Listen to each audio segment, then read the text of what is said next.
Bismillahirrahmanirrahim. Assalamualaikum warahmatullahi wabarakatuh. Perkenalkan, nama saya Nur Rahminka dari Universitas Negeri Makassar, Fakultas Ilmu Pendidikan dengan program studi Pendidikan Guru Sekolah Dasar. Saya dari kelas 29A dengan NIM 1947240007. Dalam video kali ini saya akan membahas materi tentang getaran dan gelombang, bunyi, serta cahaya. Video ini dibuat untuk memenuhi tugas individu dari mata kuliah konsep dasar IPA di SD. Untuk lebih jelasnya, simak video berikut ini.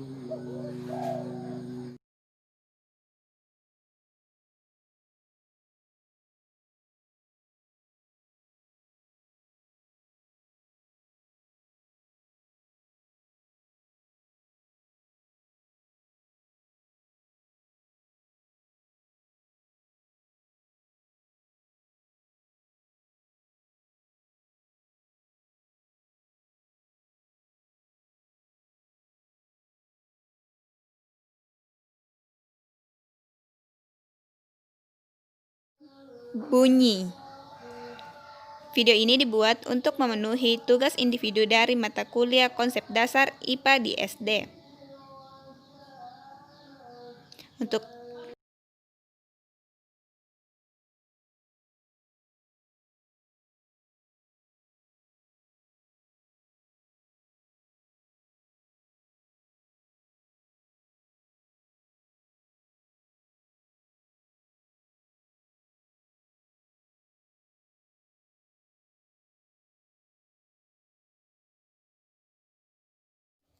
Nah, dalam video kali ini kita akan membahas 3 materi, yaitu getaran dan gelombang, cahaya, serta bunyi. Pertama, kita akan membahas tentang getaran dan gelombang. Nah, apa sih itu getaran? Getaran adalah gerak bolak-balik di sekitar titik setimbang yang periodik. Apa sih itu gelombang? Gelombang adalah getaran yang merambat. Gelombang juga sering disebut dengan gangguan atau usikan secara terus-menerus yang merambat melalui suatu medium. Gelombang merupakan salah satu cara perpindahan energi. Selanjutnya, jenis-jenis gelombang. Berdasarkan media rambatannya, gelombang dibagi atas gelombang mekanik, yaitu gelombang yang memerlukan medium atau zat untuk merambat. Contoh, gelombang tali, gelombang bunyi, dan gelombang air. 2. Gelombang elektromagnetik, yaitu gelombang yang tidak membutuhkan medium atau zat untuk merambat. Contoh, gelombang cahaya, gelombang radio, serta sinar X. Berdasarkan bentuknya, gelombang dibagi atas gelombang transversal, yaitu gelombang yang memiliki arah getaran dan arah rambat yang tegak lurus. Gelombang transversal terdiri bukit dan lembah. Panjang satu gelombang didefinisikan sebagai jarak antara puncak dua bukit, bisa juga terdiri dari satu bukit dan satu lembah. Besaran lain yang bisa diamati adalah amplitudo. Nah, bentuk gelombang transversal adalah seperti yang ada pada gambar di samping.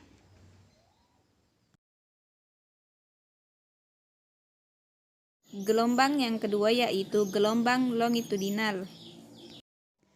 Gelombang longitudinal memiliki arah getaran dan arah rambat yang sejajar. Gelombang longitudinal terdiri dari renggangan dan rapatan. Panjang satu gelombang didefinisikan sebagai jarak antar pusat rapat atau jarak pusat renggang. Bentuk gelombang longitudinal adalah seperti gambar di samping.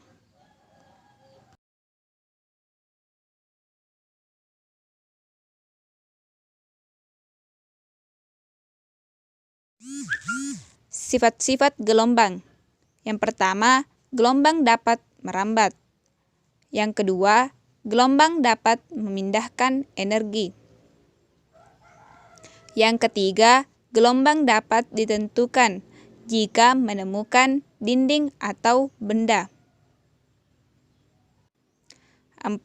Gelombang yang dibiaskan atau refraksi. Gelombang yang melewati media yang berbeda bisa dibiaskan atau dibelokkan. 5. Gelombang bisa berubah arahnya jika ketemu penghalang yang memiliki celah, disebut dengan difraksi. 6. Dua atau lebih gelombang bisa saling menguatkan atau saling menghilangkan jika digabungkan.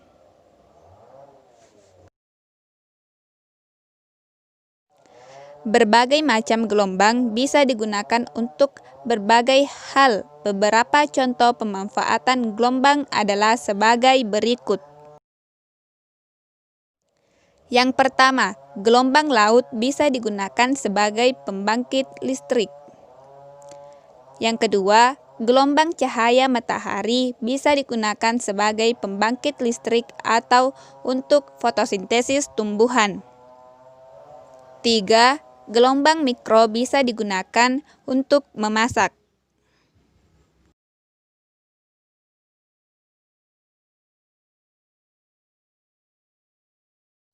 Nah, selanjutnya kita akan membahas tentang bunyi.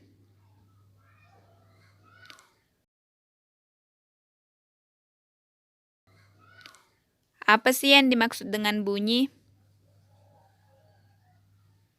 Jadi, yang dimaksud dengan bunyi adalah suatu getaran yang merambat yang melalui suatu medium. Nah, syarat untuk terjadinya suatu bunyi dibutuhkan satu, sumber bunyi. Sumber bunyi itu benda yang bergetar. 2. Medium untuk bunyi. Artinya, medium digunakan untuk bunyi merambat. Yang ketiga, adanya pendengar.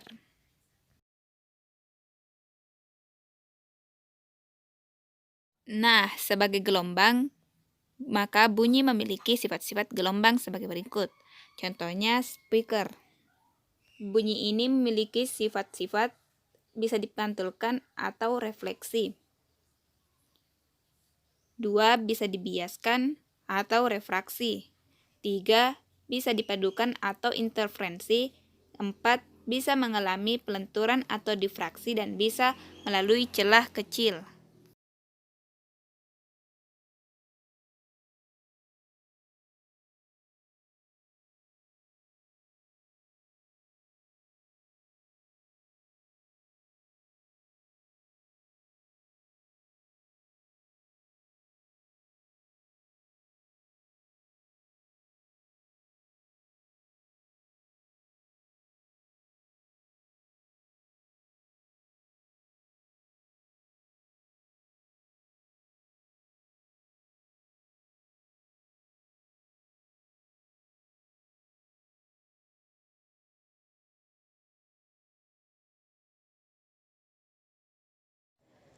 Besar kecilnya suatu bunyi dipengaruhi dari amplitudo bunyi tersebut. Tinggi rendahnya suatu bunyi atau nada dipengaruhi oleh frekuensinya.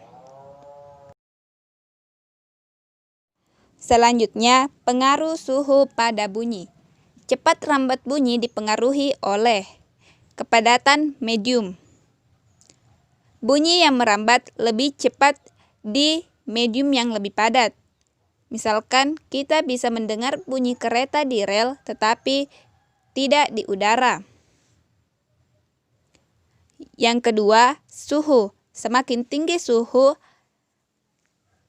cepat rambat bunyi menjadi semakin cepat.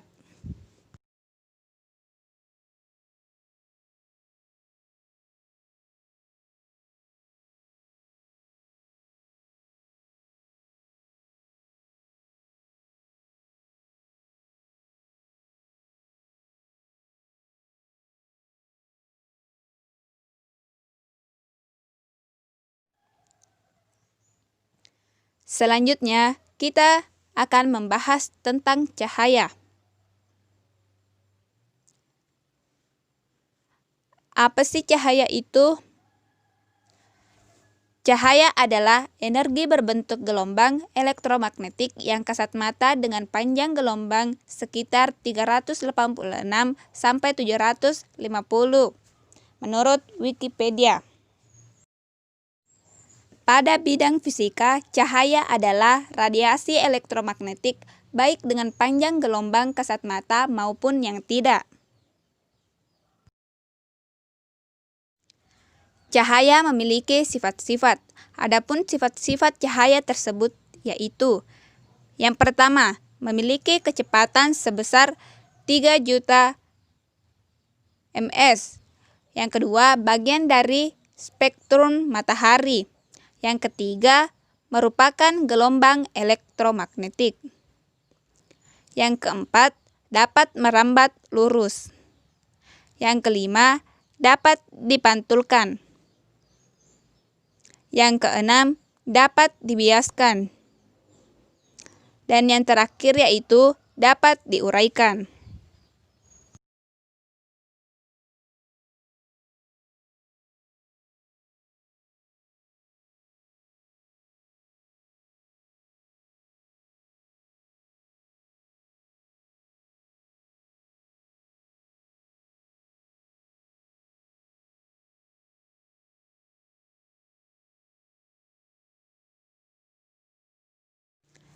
Shadow atau bayang-bayang adalah daerah yang terang, yaitu kumpulan dari sinar-sinar pantul atau sinar-sinar bias. Image atau bayangan adalah daerah sinar-sinar pantul atau sinar-sinar bias. Nah, bayangan-bayangan terdapat dua jenis. Yang pertama, bayangan-bayangan inti atau umbrah, daerah gelap yang tidak mendapat cahaya sama sekali dari sumber cahaya. Yang kedua, bayangan-bayangan tambahan atau panumbrah, yaitu daerah gelap yang masih mendapat cahaya sedikit dari sumber cahaya. Sumber cahaya itu dapat berupa titik dan berupa benda.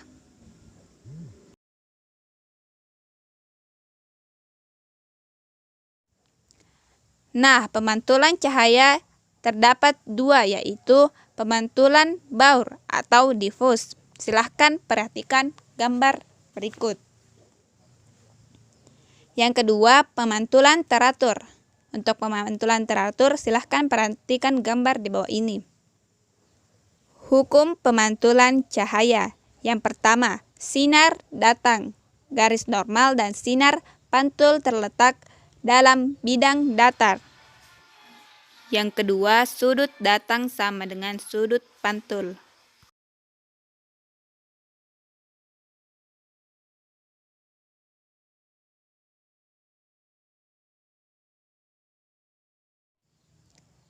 Pemantulan pada cermin datar. Sifat bayangan cermin datar terdiri dari 1. Sama besar dengan bendanya. 2. Jarak bayangan sama dengan jarak benda.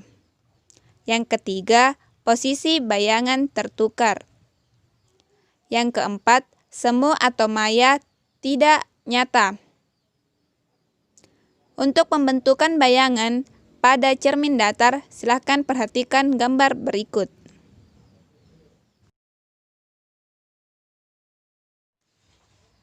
Susunan dua buah cermin datar. Susunan dua buah cermin datar akan menghasilkan jumlah bayangan yang lebih dari satu hal. Tersebut tergantung besar sudut antara dua cermin datar tersebut. Selanjutnya, pemantulan pada cermin cekung. Sifat-sifat cermin cekung. Yang pertama, permukaan cermin melengkung ke dalam. Yang kedua, mengumpulkan berkas sinar. Yang ketiga, digunakan pada lampu senter, lampu mobil, dan lain-lain. 3 berkas sinar istimewa pada cermin cekung. Yang pertama, sinar datang sejajar sumbu utama dipantulkan menuju titik fokus. Yang kedua, sinar datang melalui titik fokus dipantulkan sejajar sumbu utama. Yang ketiga, sinar datang yang melalui pusat kelengkungan dipantulkan kembali melalui pusat kelengkungan. Selanjutnya, pembentukan bayangan pada cermin cembung. 3 berkas sinar istimewa. Yang pertama, sinar datang sejajar sumbu utama dipantulkan seolah-olah berasal dari titik fokus. Yang kedua, sinar datang menuju titik fokus F dipantulkan sejajar sumbu utama. Yang ketiga, sinar datang menuju pusat kelengkungan cermin dipantulkan kembali seolah-olah berasal dari pusat kelengkungan.